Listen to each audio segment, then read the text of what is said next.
بعض لوگوں نے تاریخ کا ایسا نقشہ کھینچا ہے بنو امیہ کا، بنو عباس کا، خلافت عثمانیہ کا، کہ اسے پڑھنے کے بعد ایسا لگتا ہے مسلمانوں میں کوئی انسان کا بچہ آج تک پیدا ہوا ہی نہیں ہے، حالانکہ ہمارا ماضی ہمارے حال سے بہت شاندار تھا، بہت شاندار۔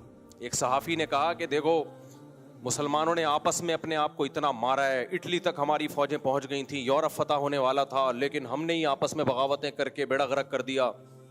ٹھیک ہے، یہ ایک نیگیٹو پہلو ہے کہ ہمارے کوئی کمانڈر جب بڑھتا علاقے فتح کرتا، بغاوت کر لیتا حکومت کے خلاف، ریاست دو ٹکڑے ہو جاتی، لیکن یہ بھی تو ایک شاندار پہلو ہے کہ کہاں تک پہنچ گئے تھے، یورپ تک۔ کیا یہ صفات کے بغیر، کوالٹیز کے بغیر ہو سکتا تھا؟ ایک مدینہ کی ایک چھوٹی سی ریاست تھی، وہ اٹھی ہے اور اس کی فوجیں، اس حجاج بن یوسف ادھر سندھ فتح کر رہا ہے، تابعین صحابہ سندھ میں داخل ہو رہے ہیں، ایک طرف افریقہ پورا فتح ہو گیا، دوسری طرف یورپ میں فوجیں داخل ہو رہی ہیں، تو کچھ کوالٹیز تھیں تو یہ ہو رہا ہے نا۔ سارے 2 نمبر ہوتے، اتنی یہ قربانیاں دیے بغیر ممکن تھا؟ 1920 میں جا کے ہماری خلافت کا خاتمہ ہوا ہے، اس وقت تک سب سے گریٹ ہم ہی تھے پاور، طاقت کے لحاظ سے، اس میں ہماری حماقتیں تھیں، اس خاتمے میں، اس حماقتوں کا کون انکار کر رہا ہے، لیکن یہاں تک پہنچنے کے لیے کچھ صفات بھی تو ہونی چاہیے نا۔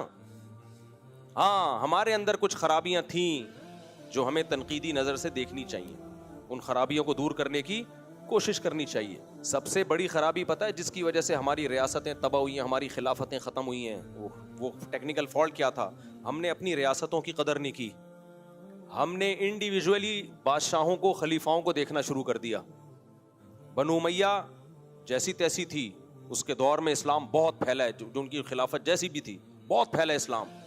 بنو عباس کھڑے ہو گئے اس خلافت کے خلاف کہ ان میں یہ ظلم، ان میں یہ ظلم۔ اسلام کیا کہتا ہے؟ ظلم کے خلاف آواز اٹھاؤ، لیکن ریاست ختم کرنے کی کوشش بولو مت کرو، بچاؤ۔ سب سے پہلے کیا بچانا ہے؟ ریاست۔ بنو عباس نے بغاوت کر دی کہ ان میں یہ ظلم ہو رہا ہے، بھائی ظلم کے خلاف آواز ضرور اٹھاؤ، آپ خاموش مت رہو۔ حدیث میں آتا ہے سب سے بہترین جہاد ہے ظالم بادشاہ کے سامنے حق بات کہنا۔ وہ کہتے رہتے، آپ تلوار نہ اٹھاتے۔ تلوار اٹھانے کا نتیجہ کیا نکلا؟ خلافت 2 حصوں میں ڈیوائیڈ ہو گئی، اور جو ترقیاں تھیں وہ رک گئیں۔ پھر کیا ہوا؟ بغداد کی خلافت کتنی زبردست، ہماری رصد گاہیں تھیں، خلاؤں میں اور سیاروں پہ پہنچنے کی باتیں کون کرتا تھا؟ آج ناسا کرتا ہے، کل کون کرتا تھا؟ ہم کرتے تھے۔ گورے آیا کرتے تھے ہمارے پاس پڑھنے کے لیے،